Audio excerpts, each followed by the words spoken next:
This is crazy. This is crazy. This is crazy.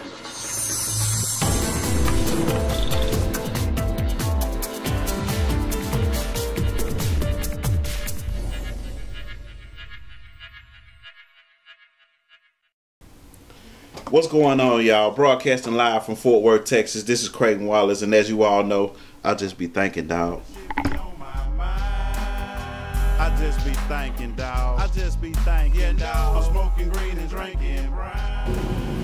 I want to start this vlog out by giving a shout out and wishing a very happy birthday to my mother, Odella Wallace, down there in Heflin, Louisiana. Thanks, Mom. I mean, I can't thank you enough. She just turned 70 years old yesterday, and I'm gonna give you a little history on my mother.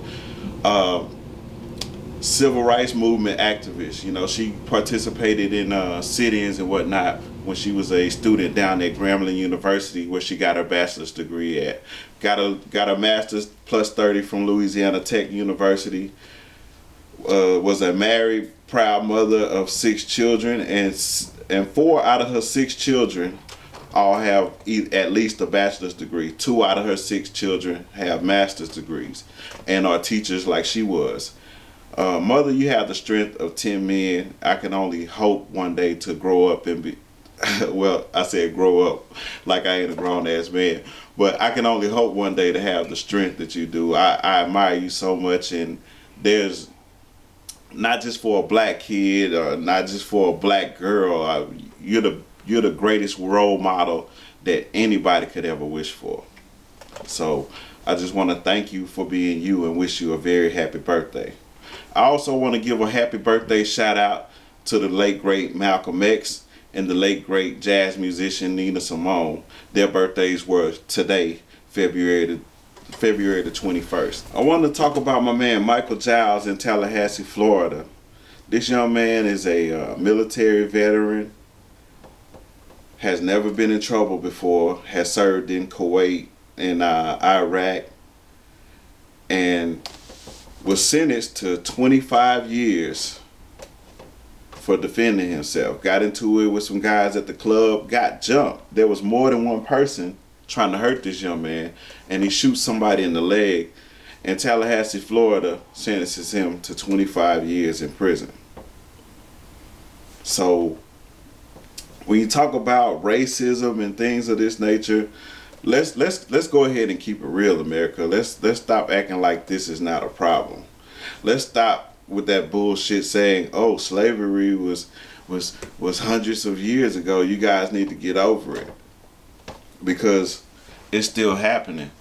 The KKK people have taken the mask off and started running for office and winning office. They're judges, they're lawyers, they're congressmen, they're senators. So instead of hanging us on the tree, they just hang us with the law now. That's what's going on. If that's not what's going on, how could somebody like 16-year-old Ethan Couch get off after vehicular manslaughter of 4 people, and he injured 2 more people, and he walks away with 10 years of probation? And this judge, Miss Jean Boyd of Fort Worth, the one who set him free, sentenced a 14-year-old black kid to like 10, 14 years in another case where this guy was defending himself and somebody got killed, and she sentenced this kid to over 10 years in prison. How do you explain that?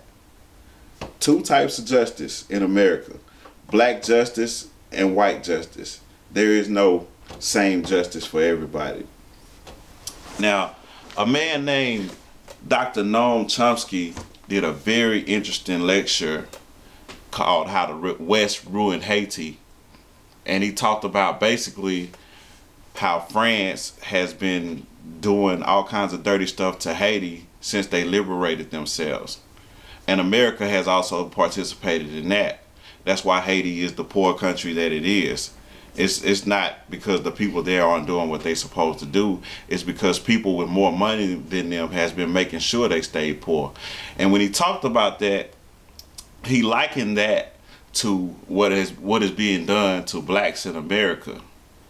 And American justice system, I want to ask you, How long will you continue to punish the black people here in America for becoming free?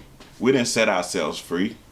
Abraham Lincoln set us free. And even when Abraham Lincoln set us free, we were pawns in a way bigger game.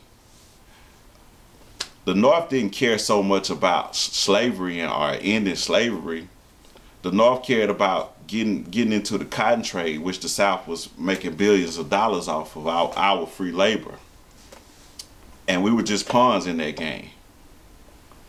And again, I want to ask America, when will you stop punishing us for the Civil War? How long ago was the Civil War? Because that's what's happening in this country. Ain't no justice for no black people. If there's justice for black people in America, how can you justify what happened to Jordan Davis? Jordan Davis was doing what all, not just black kids do, he was doing what kids do. Riding around in the SUV, playing his music loud. And this racist coward, Michael Dunn, murdered him for that. Murdered him and shot his other 3 friends that was with him. Now the jury, hands down, convicted him of attempted murder for shooting the other kids that was in the car, but the jury somehow got hung up as far as convicting him of first-degree murder for murdering Jordan Davis. Let me interpret to you what happened in that courtroom. Let me interpret to you what happened in the state of Florida on this particular case. The state of Florida, they ain't crazy. They know what's been going on. They just let a murderer like George Zimmerman walk away for killing Trayvon Martin. Very similar to what happened in Mississippi to Emmett Till. This is what Florida was doing. I'm gonna interpret this for you. Florida was doing the same thing that the Brooklyn Dodgers did when they drafted Jackie Robinson to their team. Nigga, we throwing you a bone. Shut up. Again, black people, I just can't stress enough how much you need to take control of what's going on in your own backyard. Fuck the presidential election. Stop thinking about the presidential election so much. You go and vote once every 4 years, you ain't gonna change shit. What's really important is who's in city council, who the judge is, who the sheriff is. Because if something happens and your kids get in trouble, that's who's going to decide their fate. That's what's immediately going to affect what's in your household. So you have to go out there and be proactive and try to immediately take control of things that can affect your household. Not just black people, poor people, period. Make sure people who have your best interest in mind, people who come from where you come from, are the people in charge of you. Because things aren't going to change for us black people until we become the city councilmen, the judges, the district attorneys and whatnot. Because what happens with these piece of shit white supremacist motherfuckers, when they see your child in court, they see a nigga, they see a criminal. Racism ain't something you born with. Racism is taught, and unfortunately it's still being taught and passed down from generation to generation in this country. So you have to keep that in mind when you live in your everyday life. I know things is hard. I know we in a recession. I know a lot of people is tied down with just trying to hold their bills down and take care of their own household. But keep this in mind. If you're not controlling, or at least trying to control the things that happen to you, you are failing to completely take care of your household. That's all I got for today. Make sure y'all check out my YouTube channel at Wallace318. Follow me on Twitter at C_W_318. And make sure you like my Facebook fan page, which is my name, CREIGHTON, first name, WALLACE, the last name. And make sure you leave some comments on my YouTube channel and let me know what you be thinking, dog. Holla. I just be thinking, dog. I just be thinking, dog. I'm smoking green and drinking brown. I just be thinking, dog. I just be thinking, dog.